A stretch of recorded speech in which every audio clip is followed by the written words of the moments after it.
¿Qué tal? ¿Cómo le va? Bienvenido a su programa Pensamiento Analítico, el programa en el cual analizamos los temas de la vida cotidiana con un punto de vista psicoanalítico, intentando ver un poco más allá cuáles son las razones inconscientes y la psicodinámica de estas cosas que nos suceden a todos.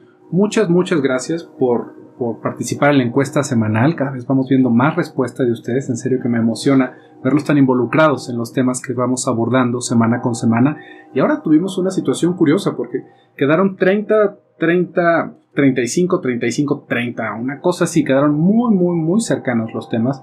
Entonces vamos a intentar hacer como un aglomeramiento de estos temas, porque aunque usted no lo crea, están muy relacionados. Tuvimos ahí en la encuesta si hay diferentes tipos de narcisismo, qué es la bipolaridad y todo esto que tiene que ver con exponer nuestros temas personales en las redes sociales. Y tal vez le parezca un poquito difícil darse cuenta de que están enlazados, pero acompáñeme, vamos a hacer un ejercicio de reflexión en esto. Primero que nada, vamos entendiendo algo. Cuando hablamos de narcisismo y de bipolaridad, estamos hablando de términos de diagnóstico.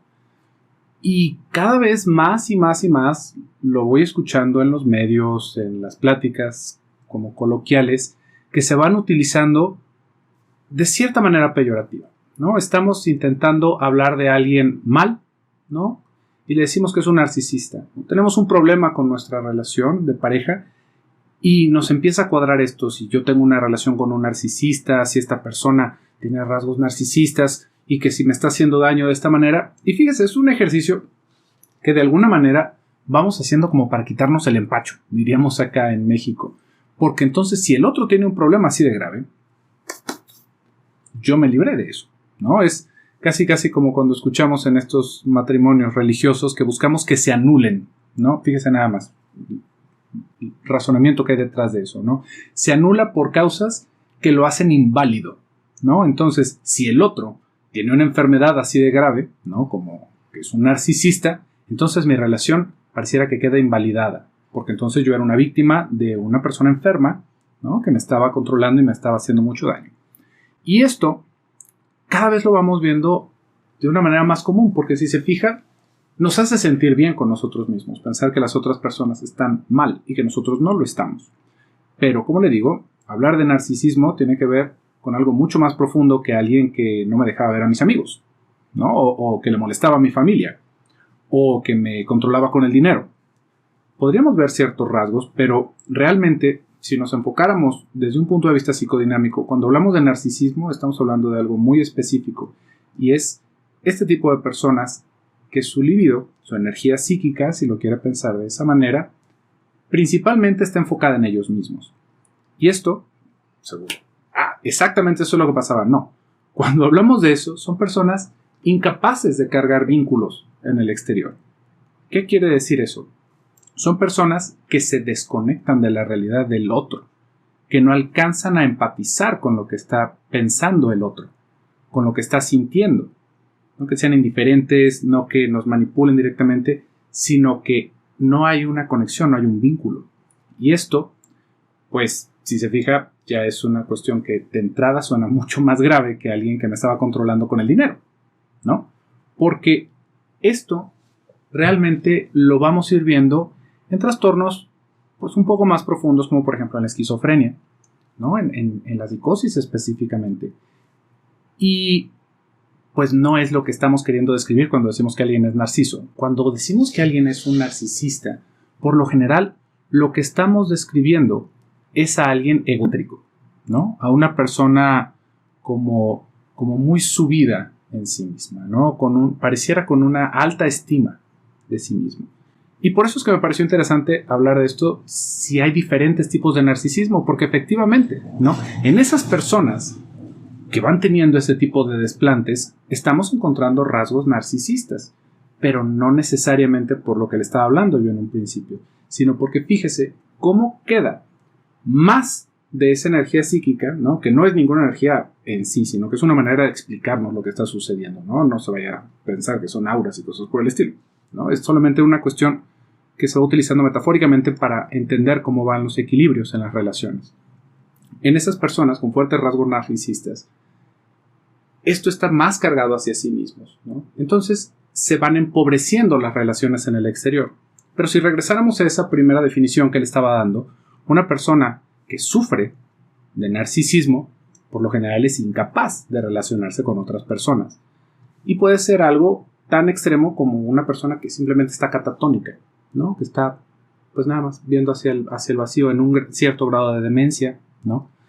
Y pues no es lo que estamos queriendo describir cuando decimos esa pareja narcisista. Ya que decimos que era mi pareja, ya vamos viendo que ya hubo una evolución más allá de eso, ¿no? Que ya hay otras formas. Sin embargo, hay ciertas heridas, hay ciertas como descalabros, tropiezos, que van haciendo más difícil para ciertas personas hacer vínculos más fuertes, ¿no? Entonces, fíjese cómo, ahora sí, si pensáramos en eso, nos vamos a encontrar con relaciones de pareja en donde tal vez lo que nos unió fue la conveniencia en un primer momento, ¿no? Yo me quería casar porque se me hacía que estaba muy raro que no me hubiera casado, y pues me junto con alguien más, ¿no? Y ese alguien más, pues para mí no significa gran cosa, ¿no? Pues sí, me pareció una persona atractiva, tal vez, ¿no? Conveniente, pero no tengo ningún afecto para esa persona, ¿no? Ahora sí lo podríamos entender tal vez por una cuestión narcisista, ¿no? Y que al momento en el que se va desarrollando ese tipo de relación, pues hay más bien una desconexión con ese otro, ¿no? Siento que no me quieres, ¿no? Porque posiblemente el otro pues no sienta ningún afecto por nosotros. Pero, una vez más, lo que muchas veces alcanzo a escuchar que se va describiendo con estas personas narcisistas que nos manipulan, que nos controlan, son otro tipo de estructuras, ¿no? Que podríamos explicarlas de una manera un poco más completa que si solamente nos quedamos con esa palabreja del narcisismo. Porque fíjese cómo cuando hablamos de narcisismo, una vez más, estamos pensando más bien en un cierto nivel de desconexión con el otro. Y en un cierto nivel de desconexión los problemas no tienen que ver tanto con el control, ¿no? Sino como con un abandono o como con un desapego de la otra persona, o cómo puede agravarse. Por ejemplo, podríamos encontrarnos con una persona que sufre de ciertos aspectos de este tipo de su personalidad, pero ha podido sobrellevarlos y en algún momento entra en crisis y se aparta completamente de su pareja, de su familia, de sus amigos, en un movimiento narcisista que es regresar hacia uno mismo. Eso es lo que se quiere decir, ¿no? Es como que toda esa energía vuelve hacia mí mismo.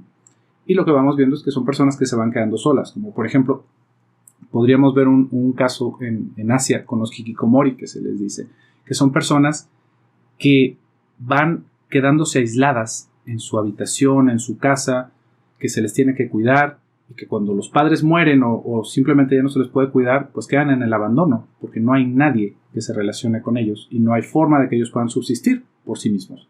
Esa sería un trastorno narcisista.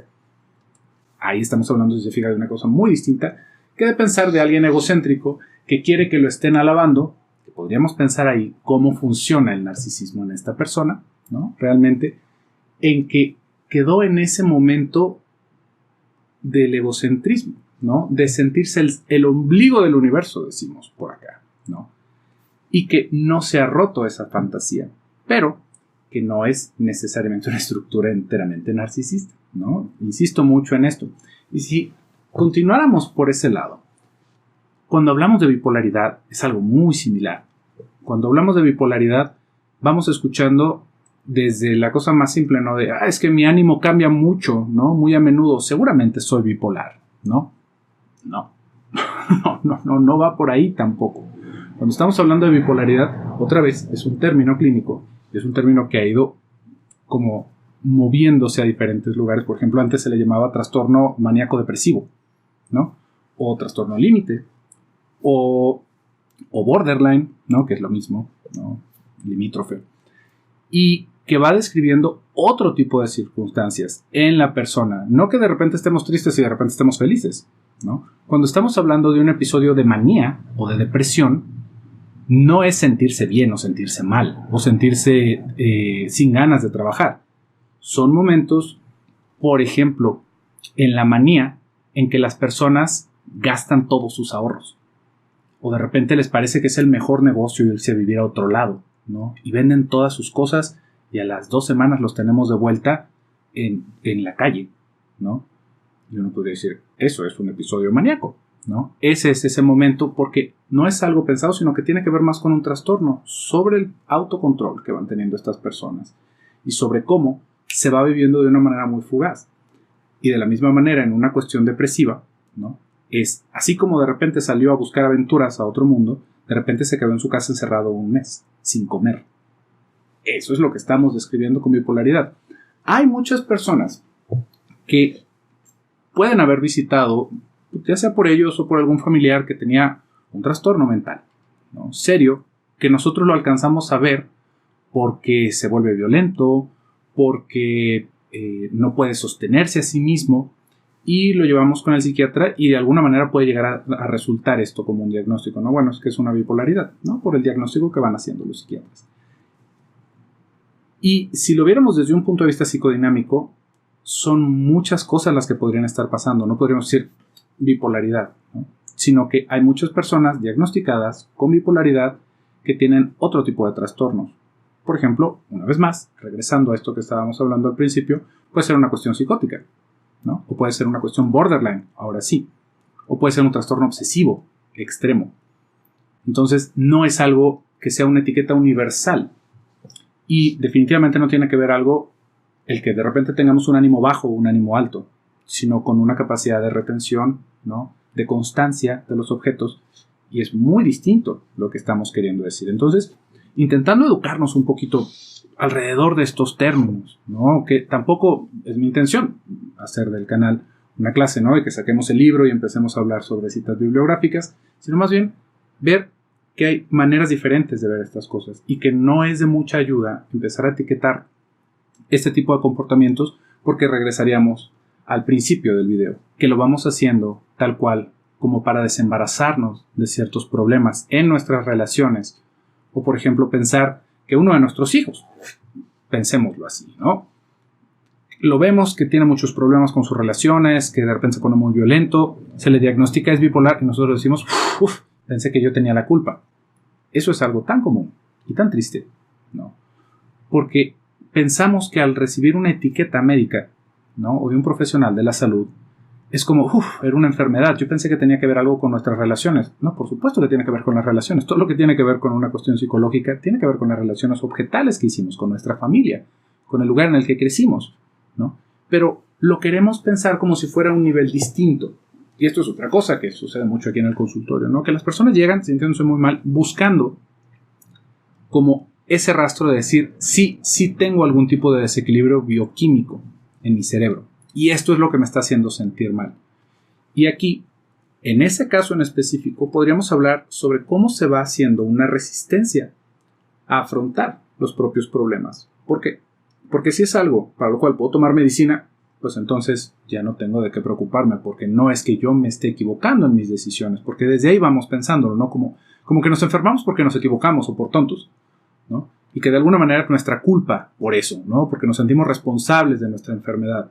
Y la responsabilidad de nuestra enfermedad no va en ese sentido, ¿no? No es que nosotros no la hayamos ocasionado, pero nosotros la estamos llevando, ¿no? Y nosotros le estamos alimentando las más de las veces. Ahí es en donde está la responsabilidad.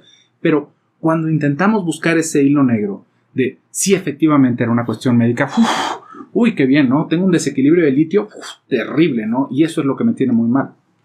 Hay que entender que nos estamos agarrando de un cachito de la realidad, donde hay personas que efectivamente sufren de eso, ¿no? Pero, lo he dicho en muchos videos anteriormente, ese tipo de situaciones, por lo general, en la gran mayoría de los casos, tiene que ver con una lesión. ¿Qué es una lesión? Con que tuvimos un accidente, ¿no? Con que tuvimos, por ejemplo, algún tratamiento médico que nos desequilibró realmente, ¿no?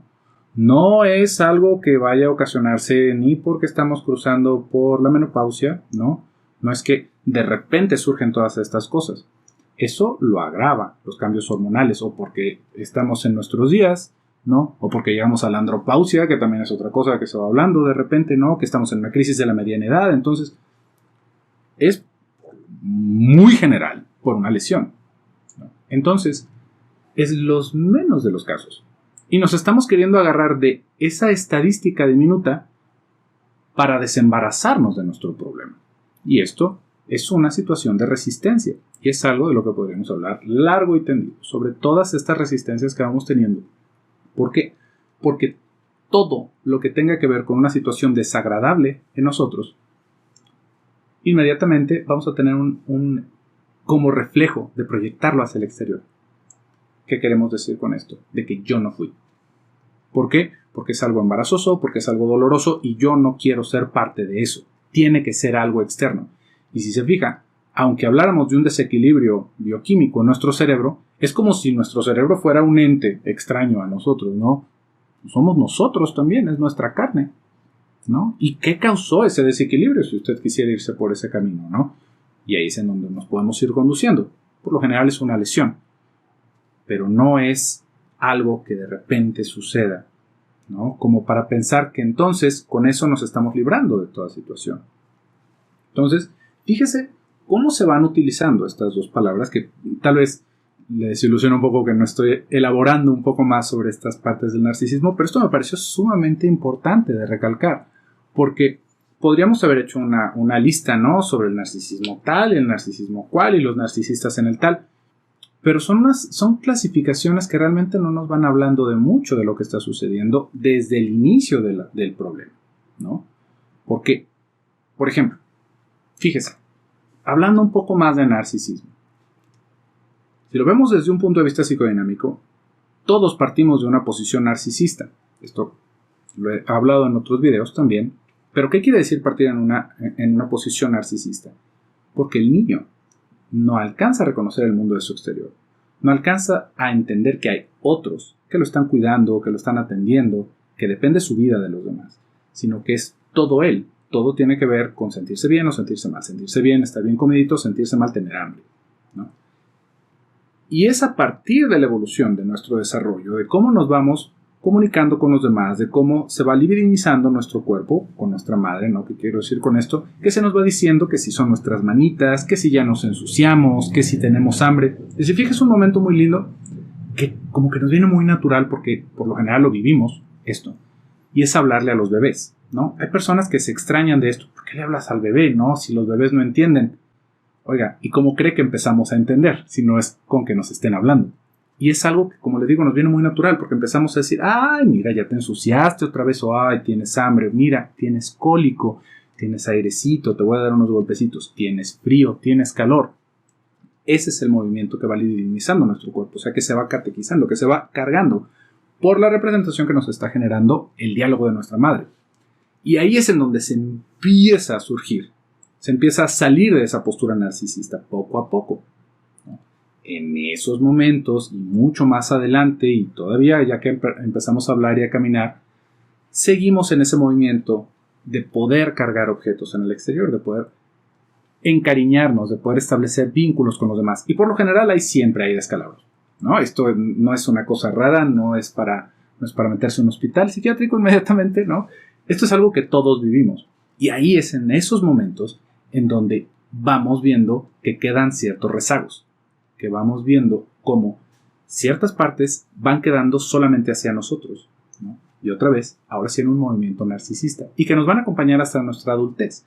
Eso es lo que muchas veces vemos en estas personas, que le decimos inmediatamente que es una cuestión narcisista, pero no es que sea una estructura narcisista. Esa es la diferencia que tendríamos que entender, porque todos vamos teniendo estos rasgos de entrada porque es una cuestión del desarrollo, ¿no?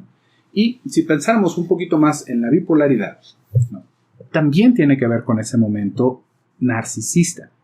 ¿Por qué? Porque algo pudo haber sucedido ahí, algo pasa específicamente en esos primeros momentos, y por eso es que es tan grave. Fíjese, si lo quisiéramos pensar en la gravedad a veces de los problemas que podemos tener psíquicamente, mientras más tempranos sean, podríamos ver que son más difíciles de lidiar. Mientras más avanzados en el desarrollo hayamos llegado sin tener ese tipo de problemas tan serios, vamos a salir un poquito mejor librados, pero cuando son en estos primeros estadios, son muy complejos, ¿no? Justamente porque tiene que ver con esa vinculación, ¿no? No tanto con que sea la fobia, o no tanto con que sea una cuestión de ansiedad, sino que tiene que ver con la sujetación, con hacernos personas, con entendernos como individuos, con ver al otro como una persona diferente a mí. O sea, si te fijas, son cosas mucho más complejas, ¿no? Y en la cuestión de la bipolaridad o el trastorno límite, vamos a ver que ese tipo de descalabros suceden en esos primeros momentos, justamente con esa relación con la madre, que le estaba hablando hace ratito, y que lo va haciendo un problema muy serio de tratar en la adultez, ¿no? ¿Por qué? Porque ahora sí tendríamos que pensar en toda la dificultad que van teniendo estas personas para relacionarse. ¿Por qué?